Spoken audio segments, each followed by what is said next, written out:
Welcome back to the 6th installment of the Dead Ahead Guide series. Today, we're covering one of the more basic game modes, the Flotilla game mode. This tutorial will be talking about every single aspect you need to know. That includes the primary objective of the game mode, the ships and their weaponry, and a lot more. Though I do recommend you check out the inbuilt tutorial of the game if you're a complete beginner. This game also has an official wiki, so I'll leave the link for that and everything else in the description if you'd like a more detailed explanation. And without further ado, let's get into it. Similar to Skirmish, the primary objective of the Flotilla game mode is to sink all the enemy ships. However, unlike the Skirmish game mode, there are no fleet variations. Rather, both teams get the same fleet variation, being one light cruiser accompanied by 4 destroyers. Sinking a ship is relatively simple, just causes much damage to it, whether it be by battery shells or torpedoes. Ships in the game also don't have health indicators, but it isn't that much of a problem since you can tell that a certain part of a ship is heavily damaged if there's visible rust. There are 2 main teams, the Orion Fleet and the Antares Armada. However, on some maps, there's a chance for the Navy of the Commonwealth, aka the Hyder's Commonwealth, to replace the Orion Fleet, and the Ursan Federal Navy to replace the Antares Armada. Each nation has different designs and armaments for each ship, but they all pack roughly the same amount of firepower. Like I mentioned, each team is given 5 ships at the start of the game. These ships spawn close together, positioned on the opposite side of the map from the enemy fleet. When the player spawns, the player has a choice to choose which ship to spawn in. This makes switching ships relatively simple by just resetting and spawning on the ship of your choice. Obviously, if a ship is already sunk, the player won't be able to spawn in a specific ship. Now before we actually start talking about the Flotilla game mode and the ships, we must first talk about the armaments. There's an official wiki now, so you could go check out the stats for each armament yourself, but I'm just gonna give a brief summary of it. First, we have turrets. These are your main sources of damage against enemy ships. There are 9 turret types in the game, but the Flotilla game mode only includes 3, that being the 127mm, 152mm, and 180mm cannons. 127mm cannons fire shells that deal 1500 damage per shell. It can come in either twin or triple configurations. 152mm cannons fire shells that deal 2000 damage. It can come in either twin or triple configurations. And 180mm cannons fire shells that deal 3000 damage. It comes in only twin configurations. All of these are secondary turrets, and all of them have a 10% chance to cause fires. You can equip the fire extinguishers by just walking close to a fire extinguisher and pressing Q. So keep all of this in mind when using a turret, because it's pretty obvious by now that if you don't hit your shot, you won't do any damage. Now in the Flotilla game mode, aircraft aren't present. Not even scout planes, so the anti-aircraft guns and spotlights in this game mode are less than useful, so I'm gonna save you some time and skip to explaining torpedoes. Next we have torpedoes, which are basically explosive underwater projectiles. They travel at around 175 shots per second, and they do a whopping 5000 damage if fired from a torpedo launcher, so you do not want to get hit by a torpedo. Luckily, you still have a chance to dodge the torpedo if you're skillful enough to drive your way out of the torpedo's direction. Since when the torpedo is deployed, it will move in only one direction. When you deploy the torpedo, there will be a green indicator to show the torpedo's location. The enemy, on the other hand, will have a red indicator and be able to see a trail of water left behind.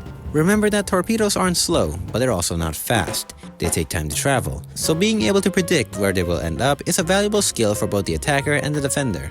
Destroyers in the Flotilla game mode contain torpedo launchers, which have similar controls to turrets and launch torpedoes when pressing F. They come in double, triple, quadruple, and quintuple configurations. And finally, we have Rangefinders. The point of a rangefinder is to find a range for a group of turrets. To use a rangefinder, you must get on the seat mostly located on the bridge of the ship you are on. Once you're on the rangefinder, you can move your mouse onto the ship you want to find the range of. Then you can click left click to find the range. Once you mark the range, other teammates will be able to see the area you marked, allowing them to easily set their range for their batteries and land a clear shot. Keep in mind that it's best to keep marking the range since the distance between you and the enemy can change continuously. You can also use your binoculars to zoom in and mark the enemy a lot easier. And now that we've finally talked about the armaments and the map itself, we can now talk about the actual ships.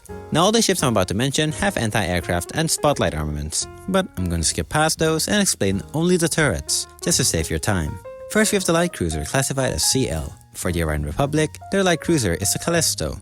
For the Antares Imperium, their light cruiser is the Aurum. For the Navy of the Commonwealth, their light cruiser is the Aludra. And for the Ursan Federal Navy, their light cruiser is the Agriyus. They all have 55,000 health and have roughly the same firepower.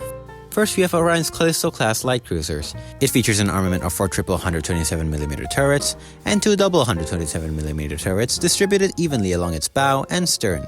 It's the only light cruiser in this list without any torpedo launchers, but it makes up with amazing broadside potential. an important advantage to combating enemy destroyers. Then we have Antares' Aurum class light cruisers. It has 4 triple 152mm turrets, distributed evenly along its bow and stern, and has 2 triple torpedo launchers on its port and starboard side. The main damage output for the light cruisers are usually their turrets, but having the addition of torpedo launchers is a nice fit, especially in forcing enemy destroyers in unfavorable positions. Then we have Hydrus' Aludra class light cruisers. These are pretty similar to the Aurum class light cruisers, featuring 4 double 180mm turrets distributed evenly along its bow and stern, and 2 quadruple torpedo launchers in its port and starboard side. Basically, take everything I said about the Aurum and apply it to this. Good damage output, and the torpedo launchers are a good addition. And finally, we have Ursa's Agriyus class light cruisers. It features 2 triple 152mm turrets and 2 double 152mm turrets distributed evenly across its bow and stern. It also features 2 triple torpedo launchers in its port and starboard side. Basically no different from the previous 2 light cruisers I mentioned. For all the light cruisers, the rangefinder and torpedo seats are located on the bridge of the ship, with the exception of the Agriyus, with torpedo launcher seats directly on the launchers. Light cruisers act as basically the mothership in the Flotilla game mode. They're complete counter to destroyers, give it a good captain that can dodge torpedoes, and good gunners that can hit their turret shells. The only reliable counter to the cruiser is the enemy cruiser itself, so cruiser versus cruiser combat is something that happens pretty often. Be sure to prioritize fully manning the ship and helping out your rangefinder spot enemy ships. Then we have the destroyer, classified as DD. For the Iran Republic, their destroyer is the Lambda. For the Antares Imperium, their destroyer is the Purpura. For the Navy of the Commonwealth, their destroyer is the Maiandros. For the Russian Federal Navy, their destroyer is the Kochab. They all have 30,000 health and have roughly the same firepower. First, we have Orion's Lambda class destroyers. It features a main armament of 2 quadruple torpedo launchers with full rotation, along with 3 double 127mm turrets, 2 covering its bow and 1 covering its stern. Then we have Antares' Purpura class destroyers. It features a main armament of 2 quintuple torpedo launchers with full rotation, along with 2 double 130mm turrets, 1 covering its bow and 1 covering its stern. With the highest torpedo count out of all the destroyers, you have a lot more freedom to play more aggressively. Then we have Hydrus' Maiandros class destroyers. It features 2 quadruple torpedo launchers with full rotation, along with 3 double 130mm turrets, 1 covering its bow and 2 covering its stern. This is basically no different from the Lambda class, only switching its turret placement. And finally, we have Ursa's Kochab class destroyers. 2 triple torpedo launchers, 1 along each side of the ship, and 1 quintuple torpedo launcher with full rotation on its center, along with 2 double 130mm turrets, 1 covering its bow and 1 covering its stern.